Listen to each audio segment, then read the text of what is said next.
Hello friends, welcome to class. आज की class में हम प्रीवियस चैप्टर ही कंटिन्यू कर रहे हैं। प्रीवियस चैप्टर जो हम पढ़ रहे थे retirement of A partner.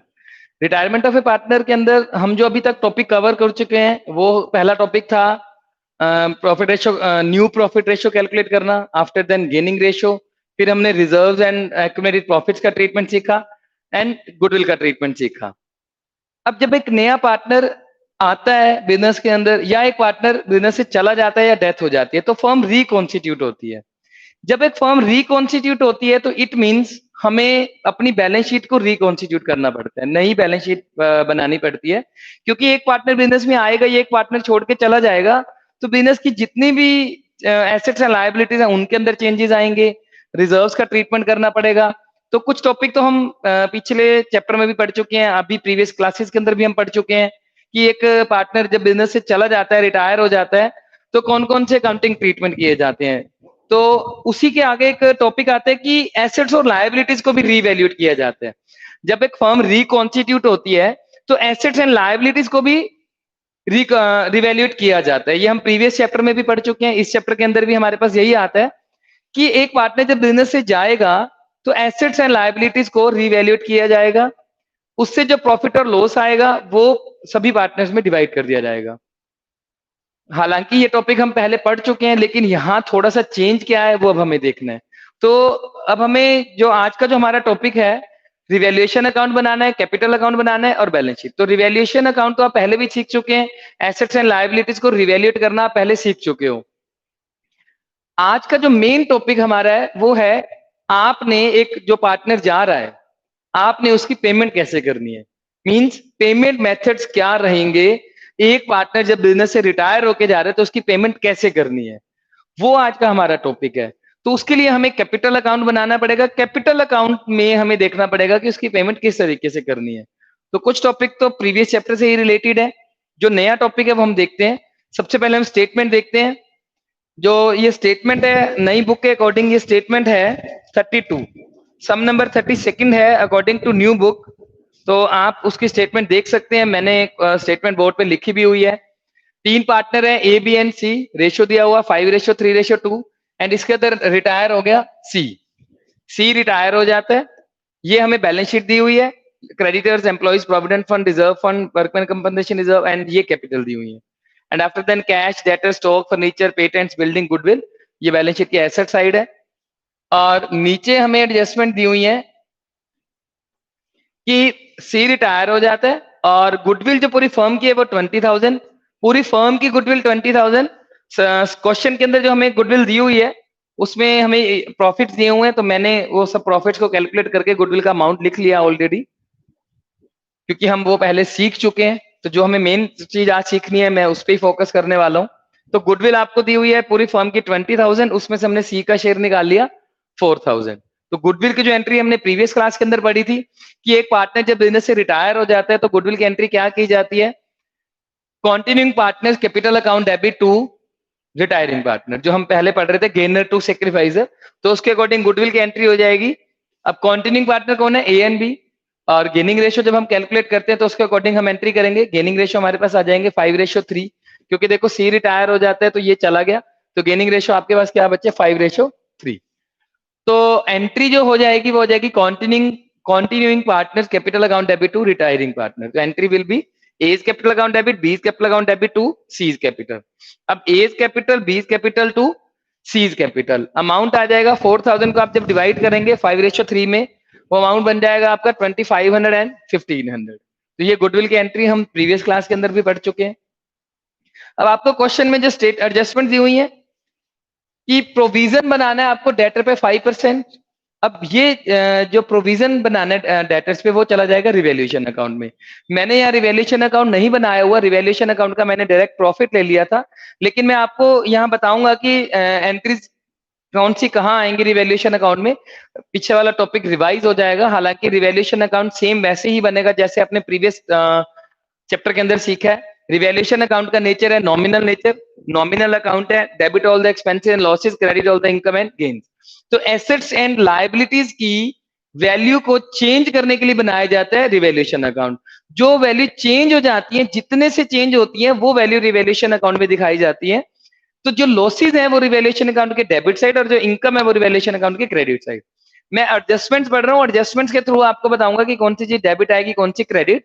Revaluation account same वैसे ही बनेगा, तो वो आपने बनाना है अपने आप। तो देखो क्या है, प्रोविजन फॉर डेटर 5%, डेटर पे प्रोविजन बनाना है। डेटर कितने दिए हुए हैं हमें, 8000।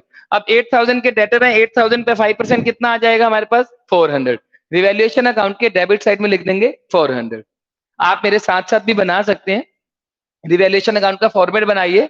रिवैल्यूएशन अकाउंट के डेबिट साइड में आप लिख देंगे to revaluation account, sorry to provision for doubtful debts. Debtor का 5% कितना हो गया, 400। 8000 का 5%।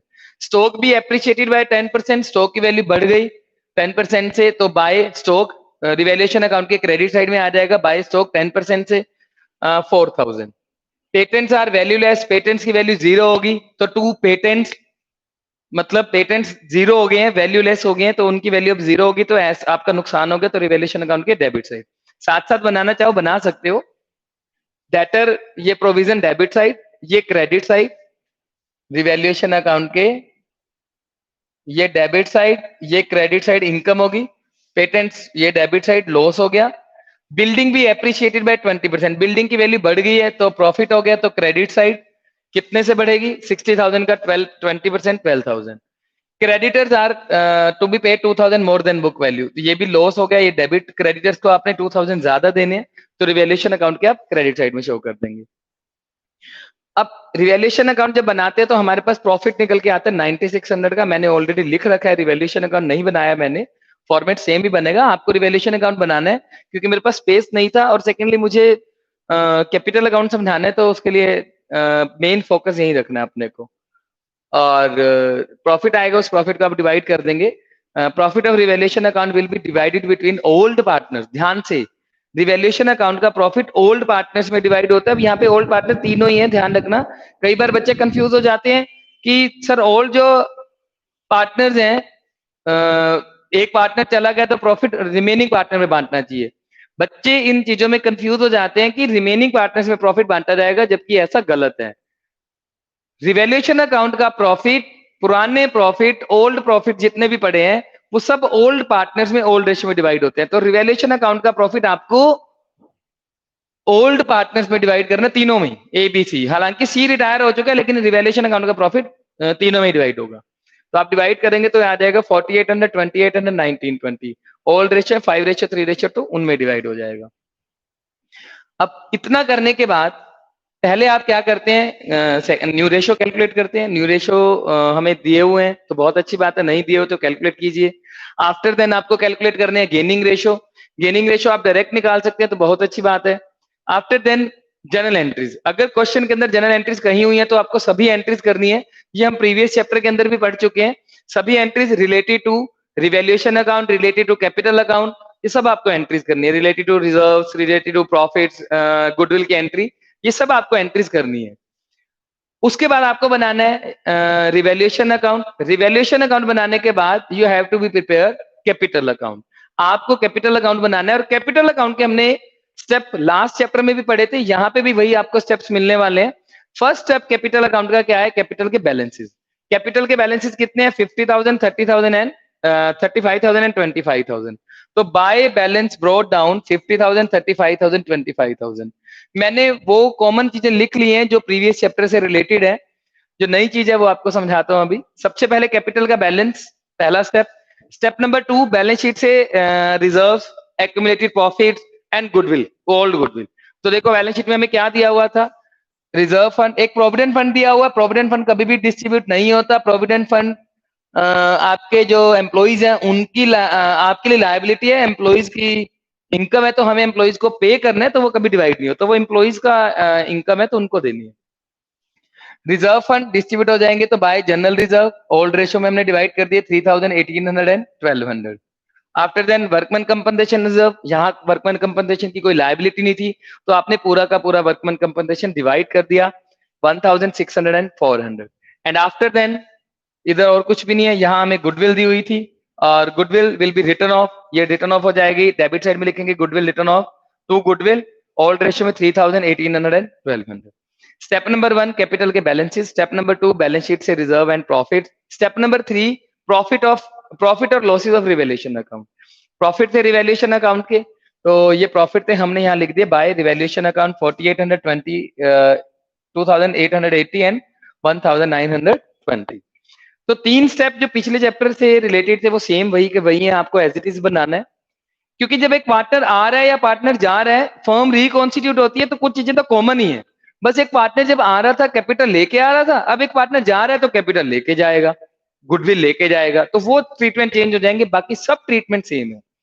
तो जो चेंज वाला ट्रीटमेंट है वो स्टेप नंबर 4 में आता है। वहां हमने स्टेप नंबर 4 किया था लास्ट चैप्टर के अंदर कि एक नया पार्टनर कैपिटल और गुडविल लेके आ रहा है तो उसका ट्रीटमेंट। यहाँ स्टेप नंबर रहेगा एक पार्टनर जा रहा है तो उसका गुडविल और कैपिटल का ट्रीटमेंट कर दीजिए। अब हम यहाँ सिर्फ एक गुडविल का ट्रीटमेंट करेंगे क्योंकि टोटल अमाउंट आपको ऐड करके पे करना है, वो कैपिटल का ट्रीटमेंट हो जाएगा। अब गुडविल की एंट्री क्या थी? A's capital account debit, B's capital account debit to C's capital, ये हम पढ़ चुके हैं। अब इसको पोस्ट कैसे करना है ध्यान से देखना। ए एंड बी डेबिट है तो डेबिट में जाके आप क्या लिख देंगे? To C's capital. ए और बी डेबिट में जाके लिख देंगे to C's capital 2500 and 1500। Done. C credit में पड़ा है तो क्रेडिट में जाके लिख देंगे बाय, जो उसका अपोजिट है, A's capital and by B's capital. और सी में जाके लिख देंगे 2500 एंड 1500। बच्चे ये क्वेश्चन राइज करते हैं कि सर ये एंट्री को आपने दोनों साइड क्यों की है? क्योंकि प्रीवियस चैप्टर के अंदर तो हम ये एंट्री एक ही बार करते थे इधर। देखो ये एंट्री में डेबिट में भी कैपिटल अकाउंट है, क्रेडिट में भी कैपिटल अकाउंट, तो ये एंट्री लेजर जर्नल के अकॉर्डिंग हम इसको पॉज कर रहे हैं लेजर के अंदर, जो लेजर पोस्टिंग हम +1 में पढ़ चुके हैं। तो दोनों साइड कैपिटल अकाउंट है तो इसलिए एंट्री दोनों साइड जा रही है। ए और बी डेबिट है, डेबिट में जाके टू सीज कैपिटल, और सी क्रेडिट है तो क्रेडिट में जाके बाय ए और बाय बी। ए और बी वाला अमाउंट यहाँ जो हम लिखेंगे टू सीज कैपिटल लिखेंगे तो ए और बी में, और सी वाला अमाउंट लिख देंगे बाय मतलब बाय और by A and by B, और अमाउंट लिख देंगे सी में। तो इस तरीके से एंट्री पोज करनी है। एक तो ये नया पॉइंट था। अब इसके बाद क्या होता है, आपने कैपिटल के बैलेंसेस लिखे, पहला स्टेप बैलेंस शीट से रिजर्व एंड प्रॉफिट्स लिखे, फिर हमने रिवैल्यूएशन अकाउंट के प्रॉफिट और लॉस लिखे और गुडविल की एंट्री कर दी। अब क्या होता है लास्ट स्टेप कि जो पार्टनर रिटायर हो गया उसकी पेमेंट कर दो। जो पार्टनर रिटायर हो गया उसकी पेमेंट कर दो। प्रीवियस चैप्टर के अकॉर्डिंग देखे तो हम क्या करते थे, इनका टोटल करके बैलेंस निकालते थे। देखो बैलेंस हमें अभी भी निकालने हैं, इसका टोटल करते हैं तो इनका टोटल आ जाएगा हमारे पास 58,800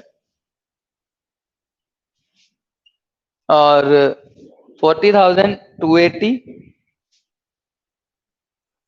एंड 32,520। अब यहां हम बैलेंस निकालते हैं तो देखो बैलेंस तो आप उन्हीं के निकालोगे ना जो पार्टनर बच गए। अब पार्टनर बचे कौन है? ए एंड बी। सी तो हमारा पार्टनर है ही नहीं क्योंकि चला गया। सी आज के बाद इस बिजनेस से चला जाएगा, रिटायर हो गया, तो सी का बैलेंस नहीं निकलेगा। बैलेंस किनके निकलेंगे? B and A and B के। तो 53300 और बी का निकल जाएगा 36980। सी का कैपिटल अकाउंट का बैलेंस आएगा 36980। तो सी का क्या करें? देखो सी रिटायर हो गया तो सी का आपने क्या करना है, सी का जो अमाउंट है वो उसे हमें पे करना है। अब हमें क्वेश्चन के अंदर कहीं मेंशन नहीं है कि अमाउंट पे करना है या नहीं करना। तो 3 स्टेप हैं, मैं आपको ये इरेज करके यहां लिख रहा हूं। तो there are 3 step of payment.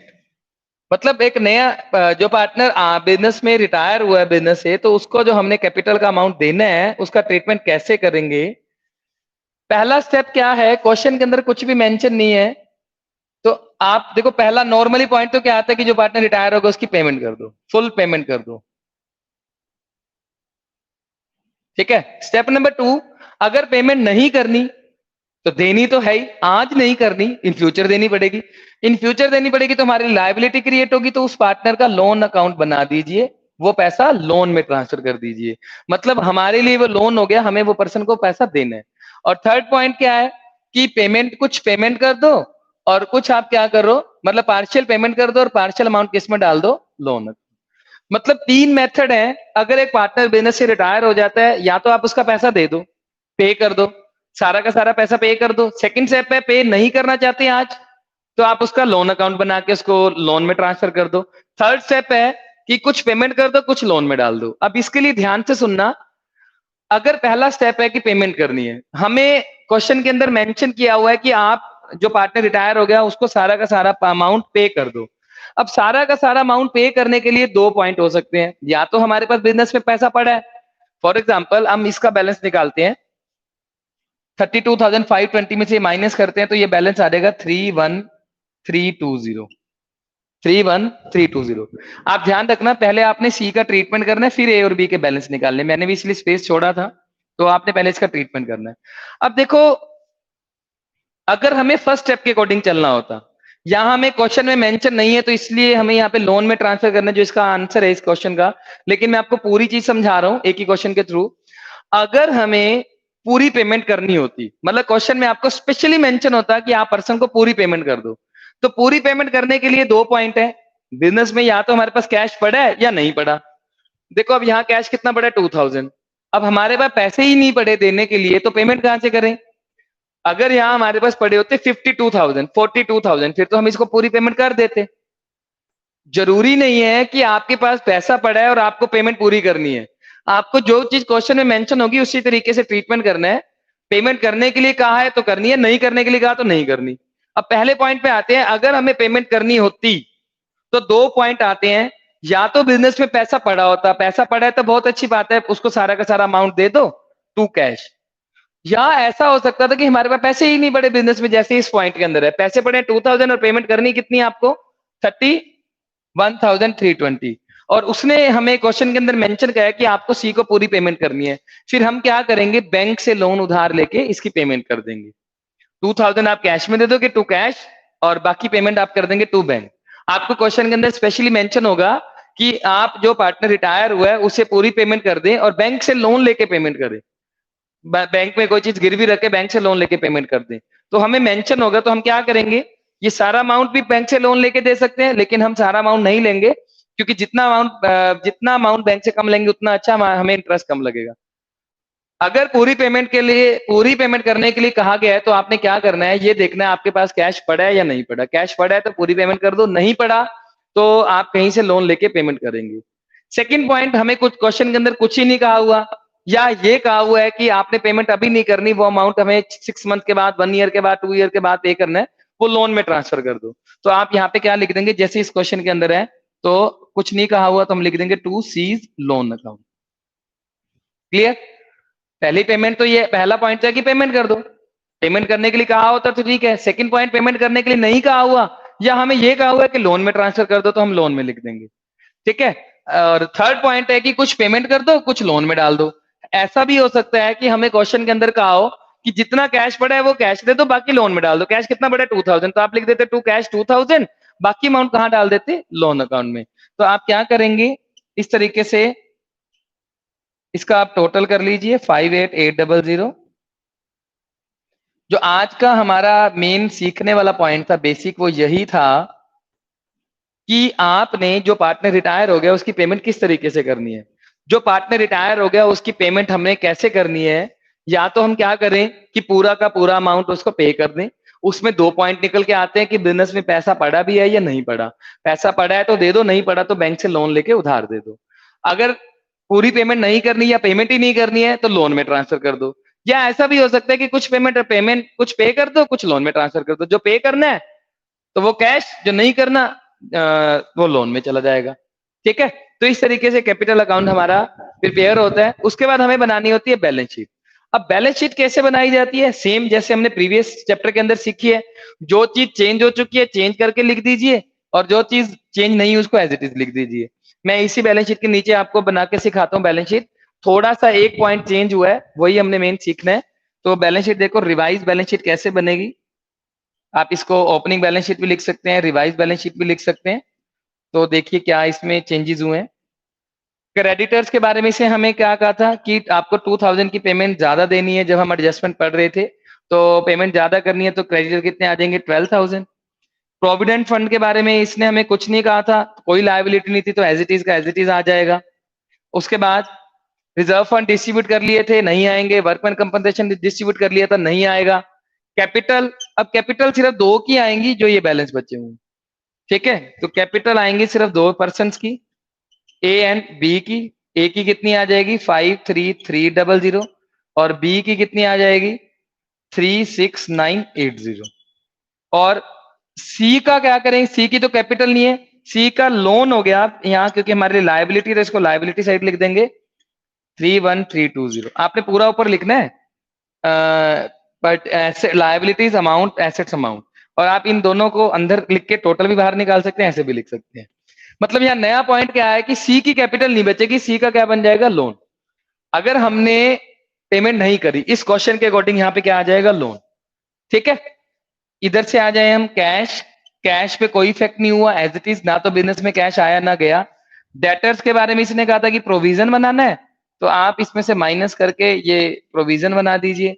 Stock के बारे में इसने हमें क्या कहा था कि स्टॉक की वैल्यू हमने बढ़ाई थी, स्टॉक की वैल्यू हमने कितने से बढ़ाई थी, 4000 से, तो 44000 आ जाएगी। और फर्नीचर के बारे में इसने हमें कोई एडजस्टमेंट नहीं कही थी, तो एज इट इज आ जाएगा, फर्नीचर की वैल्यू एज इट इज। और बिल्डिंग के बारे में इसने हमें कहा था कि 20% से इंक्रीज करनी है, तो हम इंक्रीज करते हैं, तो ये आ जाती है 72,000। आफ्टर देन आप बैलेंस शीट मैच कीजिए, अगर आपकी बैलेंस शीट मैच हो जाती है तो सम सही है, अदरवाइज गलत है। हमारी बैलेंस शीट मैच हो जाती है, और मैंने आपको प्रीवियस चैप्टर में भी सिखाया था कि अगर आपकी बैलेंस शीट मैच नहीं होती तो आप रिवैल्यूएशन अकाउंट चेक कर लीजिए एक बार, क्या पता कोई उसमें से कोई एडजस्टमेंट लिखनी रहेगी हो। रिवैल्यूएशन अकाउंट की भी सब चीजें आ गई है, तो एक बार एडजस्टमेंट देख लिया करो। कई बार ऐसा होता है कि एडजस्टमेंट के अंदर कोई कैपिटल अकाउंट की एंट्री रह गई हो। तो यहाँ जो पॉइंट था आज का कि एक पार्टनर बिजनेस से अगर रिटायर हो जाता है तो आपने उसकी पेमेंट कैसे करनी है, उसकी पेमेंट के हमने 3 पॉइंट पढ़े। तो इस सम के अकॉर्डिंग जो बैलेंस शीट बनी थी, हमने क्या किया, पहला सेकंड पॉइंट जो है हमने किया कि अगर हमें कुछ नहीं कहा हुआ तो हम यहाँ पे क्या करेंगे, जो पार्टनर रिटायर हो गया वो लोन में पैसा ट्रांसफर कर देंगे, तो लोन लिख के बैलेंस शीट में वो हमारे लिए लायबिलिटी क्रिएट हो जाएगा।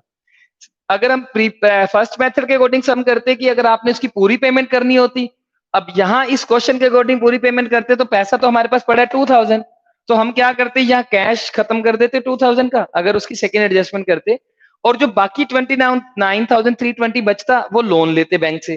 तो यहाँ सी लोन लिखने की बजाय बैंक लोन लिख देते, क्योंकि सी की तो पूरी पेमेंट कर ही दी।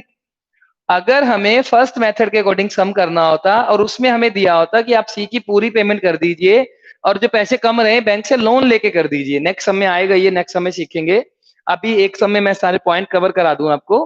तो अगर आपने इस तरीके से पेमेंट करनी होती तो आप क्या करते, 2000 कैश पेमेंट कर देते, यहाँ लिखते टू कैश 2000 और बाकी लिखते टू बैंक, बैंक लोन नहीं लिखेंगे, तो यहाँ लिखते टू बैंक, क्योंकि हमने बैंक से पैसा लिया, bank account debit to bank loan, second entry C's loan to bank, C's capital to bank, तो यहाँ टू बैंक ही आएगा। टू बैंक लिखते, टू कैश में 2000 बाकी बैंक से पेमेंट कर देते, और सीज लोन की बजाय यहाँ आ जाता बैंक लोन और अमाउंट आता जितना कैश पड़ा उसको माइनस करके, और कैश खत्म हो जाता। अगर ऐसा होता कि हमारे पास कैश पड़ा होता सफिशिएंट और पेमेंट करनी होती, फिर यहाँ ना तो सीज लोन आना था ना बैंक लोन, कैश में से जितना अमाउंट पे किया माइनस करके लिख देते। ठीक है, और थर्ड पॉइंट तो ये दिया ही हुआ है कि कुछ पेमेंट दिया होता, थर्ड पॉइंट दिया होता कि कुछ पेमेंट कैश में दे दो, कुछ लोन में ट्रांसफर कर दो। तो मान लो यही होता है, यही क्वेश्चन कि 2000 दे दो बाकी लोन में ट्रांसफर कर दो, फिर हम लिखते टू कैश 2000 और टू सीज लोन 29,320, और यहाँ क्या करते, कैश हटा देते और लोन लिख देते 29,320। तो इस अकॉर्डिंग एक सम के अंदर हम तीनों पॉइंट, तीनों मेथड सीख रहे थे कि आपने अगर एक पार्टनर बिजनेस से रिटायर हो जाता है तो उसकी पेमेंट कैसे करनी है। फर्स्ट मेथड था जो इस सम में हमने देखा, जो हमारी बुक में 32nd क्वेश्चन है, कि आपको यहाँ पेमेंट करने के लिए नहीं कहा हुआ। अभी हम फर्स्ट पॉइंट बस अच्छे से करते हैं, नेक्स्ट क्लास के अंदर हम सेकंड, और अभी जो इसमें दिया हुआ वो है second point method. First method और थर्ड मेथड हम नेक्स्ट क्वेश्चंस के अंदर सीख लेंगे नेक्स्ट क्लास में। मैंने आपको तीनों रिवाइज करा दिए, तीनों के बारे में बता दिया है, लेकिन इस क्वेश्चन में हमें कुछ नहीं कहा हुआ था पेमेंट के लिए, तो हमने क्या करना है, अगर आपको पेमेंट के लिए कुछ भी ना कहा गया हो तो आपने जितनी पेमेंट करनी है वो लोन में ट्रांसफर कर देनी है, आपने लिखना है टू सीज लोन। ठीक है, और वो सेकंड एडजस्टमेंट चली जाएगी बैलेंस शीट में लायबिलिटी में। बाकी पूरा सम वैसे ही करना है जैसे हम प्रीवियस चैप्टर में करते, रिवैल्यूएशन अकाउंट वैसे रहेगा, कैपिटल अकाउंट जो सिर्फ एक ही पॉइंट चेंज होना है, गुडविल की एंट्री और ये पेमेंट का मेथड बाकी सेम रहेगा, और बैलेंस शीट भी आपकी सेम रहेगी। तो आज की क्लास हमारी यही कंप्लीट है, नेक्स्ट क्लास के अंदर हम बाकी मेथड्स के सम करेंगे।